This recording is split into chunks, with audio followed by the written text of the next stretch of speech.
truly seen and truly held, you start to believe that maybe, just maybe, you can handle more than you thought.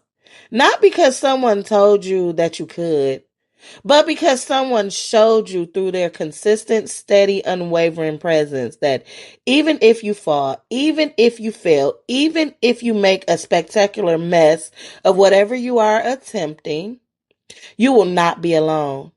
You will have a place to go, a person to call, a voice on the other end of the line saying, okay, tell me everything. I'm here.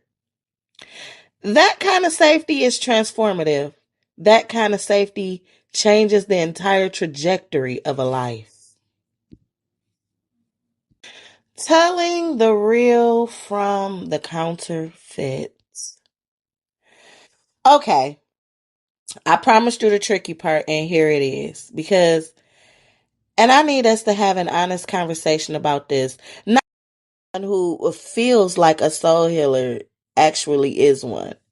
And this is where it gets really nuanced and really important, especially for those of us who are, let's say, a little starved for a genuine connection. Because when you've been running on empty for a long time, when you've been the strong one, the capable one, the one who holds it all together, and then someone comes along and offers you attention and warmth and the feeling of being seen, it can be intoxicating.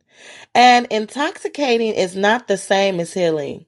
So let me walk you through some of the counterfeits, the lookalikes, the people who might feel like soul healers at first, but they're actually something else entirely. Counterfeit number one, the love bomber. Oh, the love bomber. We know this person in the context of romantic relationships, but they show up in friendships too. This is the person who comes in hot. They're immediately your best friend. They text you constantly. They tell you you're amazing, you're incredible. They've never met anyone like you. They share their deepest secrets within the first three conversations. They make you feel like you've known them your whole life. And it feels incredible. It feels like fate. It feels like you finally found your person.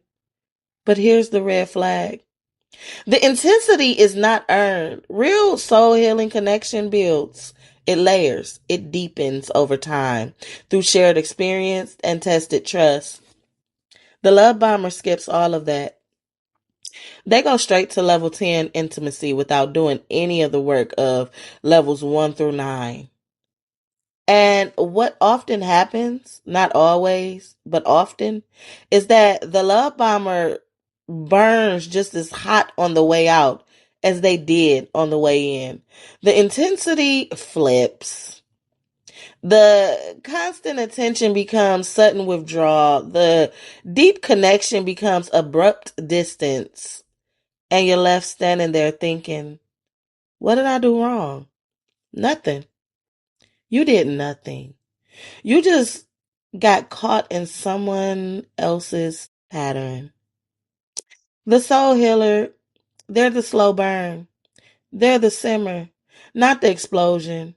They might not make your heart race at first. They might be the person you think, oh, she's nice. And then 6 months later, you realize she's become essential.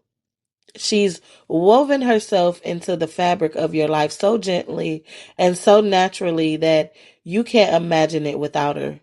That's the thing. Counterfeit number two, the savior. This one is really important for us to talk about because I think a lot of women, myself included, at various points in my life, have confused being saved with being healed. The savior is the person who swoops in and takes over. They fix your problems. They manage your crisis. They tell you what to do and how to do it. And when you're drowning, that can feel incredible. It can feel like relief. It can feel like someone finally stepped in and said, I've got this. You can stop now. But here's the difference between the savior and the soul healer. The savior makes you need them. The soul healer makes you need yourself. The savior helps but the help comes with strings. Not always visible ones, but they're there. The Savior needs to be needed. Their identity is wrapped up in being the one who rescues you. And that means on some level, they need you to stay broken. They need you to keep needing rescue. Because if you heal, if you get strong, if you figure it out on your own, what are they? The soul healer celebrates your strength. The soul healer is the person who helps you find your own answer and then says, see, you knew. You knew all along. They point you back to yourself. They reflect your own wisdom back to you like a mirror. They don't stand between you and your own power. They stand beside you while you reclaim it. Big difference. Huge. Counterfeit number 3, the trauma bonder. This one is subtle and sneaky, and I need us to pay very close attention. The trauma bonder is the person who connects with you exclusively through pain. Your relationship is built on shared wounds, shared complaints, shared grievances. You bond over what's wrong. What's wrong with your marriage? What's wrong with your families? All the wrong in the world. And there's a place for that. There really is. We need people we can vent to. We need people who understand our struggles. But the trauma bond, when it becomes the foundation of a relationship, starts to function like quicksand. You're both sinking, and instead of pulling each other out, you're just sinking together, and it feels like closeness.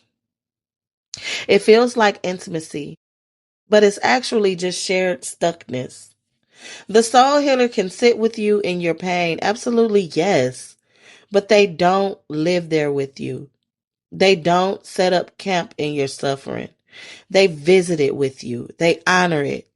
And then they gently, lovingly remind you that there's a world beyond it. They hold space for your grief and for your joy.